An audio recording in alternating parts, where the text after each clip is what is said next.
Mary was born on July 6, 1999.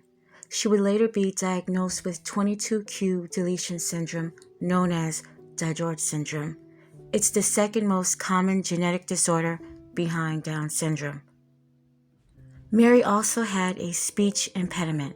Her family says her cognitive abilities were similar of a 15-year-old, though she was 21. Mary was too trusting. If she thought you were her friend, she wanted you to be happy. Mary would leave to go visit friends on March 28th, and then she disappeared.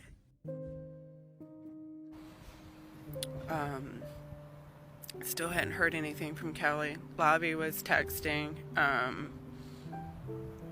basically asking if I had found out anything, or if, again, about the two guys that he was trying to say Mary could be with. My oldest daughter is just 18 months older than Riley, so they're in the same age group. So at this point, my daughter is getting all kinds of messages from fake accounts, people that are saying that they're scared of Kelly and Lobby, but they want to let us know that they believe Mary is in danger. And people are starting to share stories of things that Kelly and Lobby had done to them. So the fear is increasing at this point. I remember forcing myself to try to sleep at night, at least for an hour or two, knowing that if I didn't sleep or eat, I wouldn't be, I just know that if I didn't make myself try to sleep or eat, that I wouldn't be as effective. I wouldn't be able to think as clearly. But at the same time, I couldn't.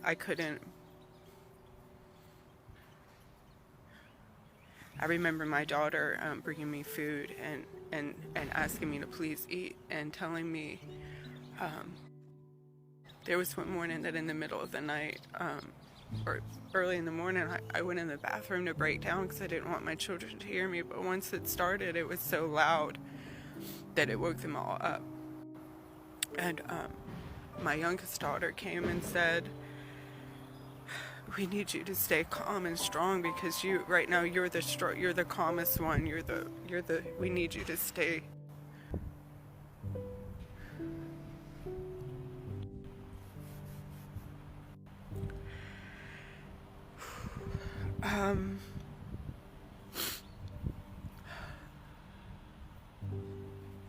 I think it was either today or tomorrow that the kids looking on social media were seeing a lot of drugs. Again, I know from my history, drugs stuck in food, and my fears just multiplied at that point in time. I knew that whatever happened wasn't good, and whatever happened, they were not talking to us because they're hiding something. I had 3 thoughts about what could have happened, and none of them were good, but none of them were near what actually happened. My mind couldn't, I don't think my mind still can't wrap around what actually happened. We're constantly just trying to figure out what to do. The police aren't concerned. It's getting increasingly scary, and we have no idea what to do. We're constantly just trying to figure out what to do. So I think it was later this evening, possibly tomorrow, that Kelly finally let me. And I don't even want, it was just complete BS. But I realized at that point that if I remained calm and kind and got her to talk to me, at least I could get her to talk to me and tell me the lies she was telling versus just nothing at all.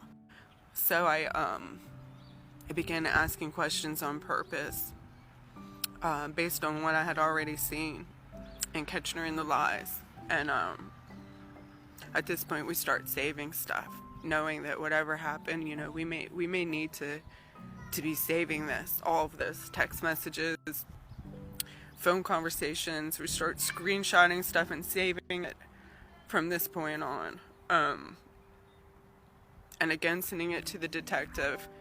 You know, there's 2 detectives. We start out with a missing persons detective. That's the one who never called back, never spoke to him. He never responded to the messages, the things I was sending him. There was something that I didn't mention yesterday when we first went to the apartment. The office was going to look at the cameras so that we could see, you know, at between 11 and 12, they're saying she left. We want to see that on the camera. The officer, for whatever reason, said no, we couldn't. So by the time that we went to look at the cameras, and this is going into tomorrow, but I just don't want to forget this again, the camera had started erasing the day before. So there was this race of time. We could only be in the office when we finally could get in there, and it was family who spoke to the owner of the apartment complex to get us in there. Again, it was not the police.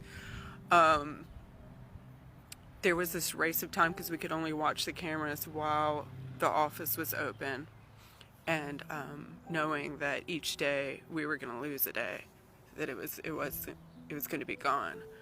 So there's just like at this point a lot of I don't even know, like emotion and stress doesn't even seem like. And then watching my other children, you know, and then they're, you know, at this point they're like bringing me these messages, and I'm saying, you know, oh, you have to be careful, you know, young people get excited and this is drama for them, you can't listen to everything that you're being told, and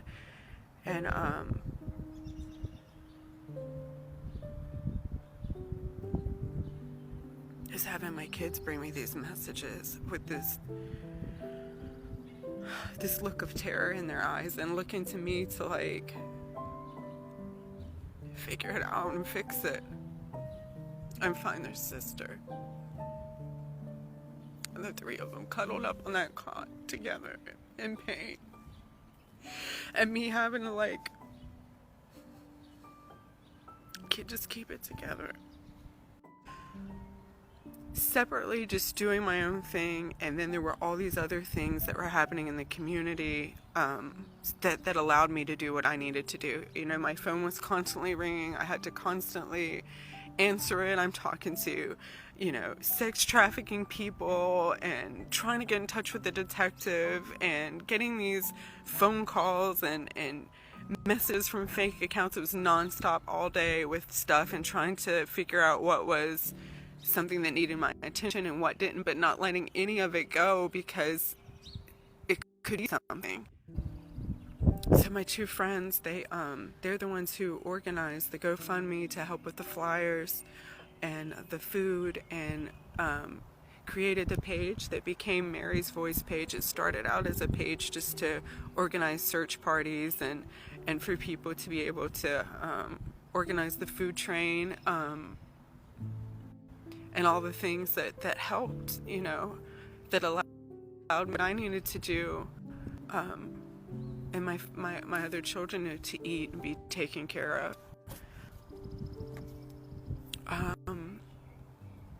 Yeah, so that page ended up becoming the Mary's Voice page. It's April 1st.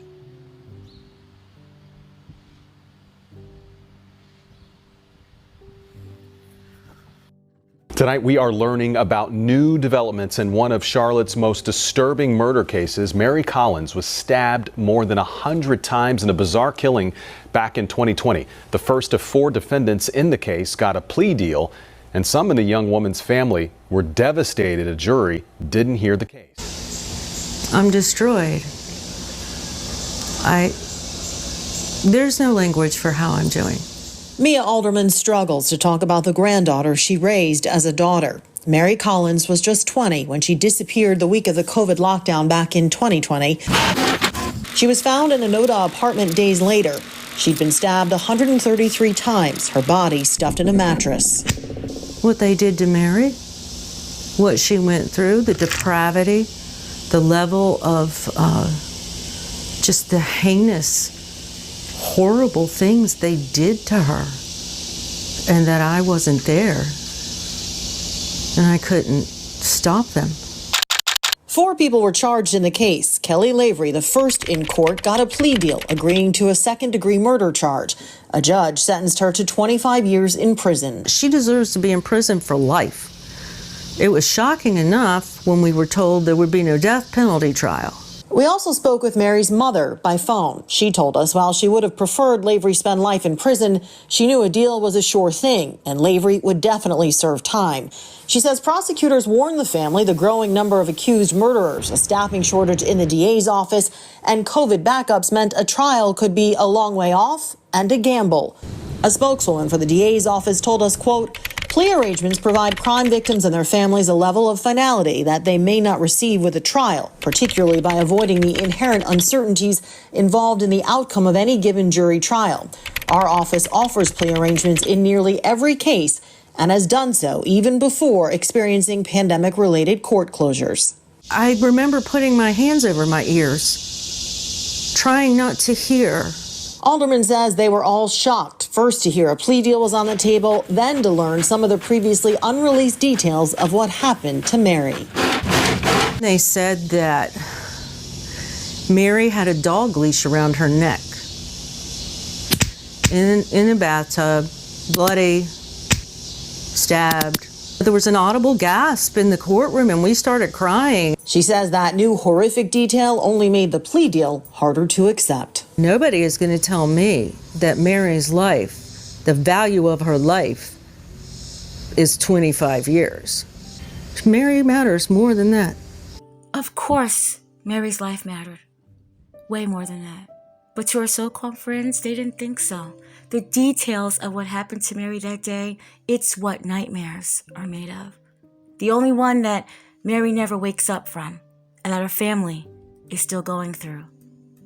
Kelly Lavery, 25 years in prison. Lavi Pham awaiting a trial date. James Salerno and America Deal, they are currently out on bond. I'm sure their families are proud. Mary's grandmother, Mia Elderman, she says the justice system is not there for her. And that hurts.